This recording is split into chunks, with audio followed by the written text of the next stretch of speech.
For decades, Nigeria had lived under the shadow of military rule. Since the overthrow of the civilian government in 1983, the country had experienced coups, corruption, and uncertainty. General Ibrahim Babangida promised a transition to democracy. The country was told a free election would restore power to the people.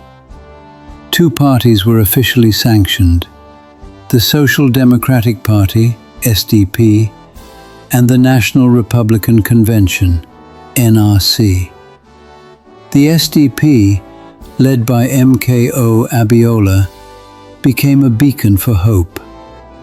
The NRC, associated with the military, was widely seen as the establishment's choice.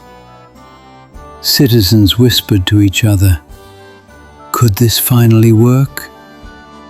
MKO Abiola, a wealthy businessman from Ogun State, had spent years helping communities, building schools and funding health programs. He represented unity, hope, and competence. Bashir Tofa, the NRC candidate, was a northern politician with strong ties to the military and the elite. General Ibrahim Babangida, Nigeria's military ruler, had controlled the country since 1985. He promised democracy but kept ultimate control. Ernest Shonekan, an interim civilian leader who would later try to hold the country together, would emerge after the annulment. General Sani Abacha, who would seize power in November, loomed as a silent threat in the wings. Campaigns were lively, emotional, and nationwide. Abiola's rallies drew tens of thousands. The message was simple: fairness, opportunity, and unity. Tofa's rallies were more formal, controlled, and framed around continuity. Across Nigeria, citizens engaged like never before. For the first time in years, politics was not fear, but possibility. The country seemed to lean toward a single candidate, the man who promised to make democracy real. On June 12th, Nigerians went to vote. Lines stretched for kilometers. Children played on the sidewalks. Elders prayed silently. For hours there was no violence, no intimidation. The air carried the weight of hope.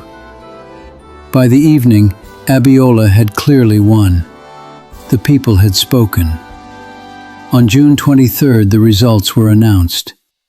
MKO Abiola had won, decisively. But General Babangida annulled the election. The reasons were murky. Technical irregularities, he claimed. The streets erupted, in whispers at first, then protests. The promise of democracy was paused. The waiting room of Nigeria had become real. The annulment sparked a political crisis. By August, Babangida resigned under pressure, handing power to Ernest Shonekan. But Shonekan's government lacked authority. In November, Sani Abacha seized power, crushing the fragile hope Nigeria had tasted. Abiola declared himself president in 1994 and was imprisoned. He would die in detention in 1998, leaving the country to mourn a man who could have been its leader. June 12th is remembered today as Democracy Day. It honors the courage of the people, the dream of a nation, and the resilience of hope. Even in the waiting room, Nigerians proved something eternal. Their voice matters. History listens, even if slowly. One day the waiting room will empty, and the nation will step fully into the future it has long imagined. June 12th is proof. When the people decide, the story changes, even if it takes decades to be written.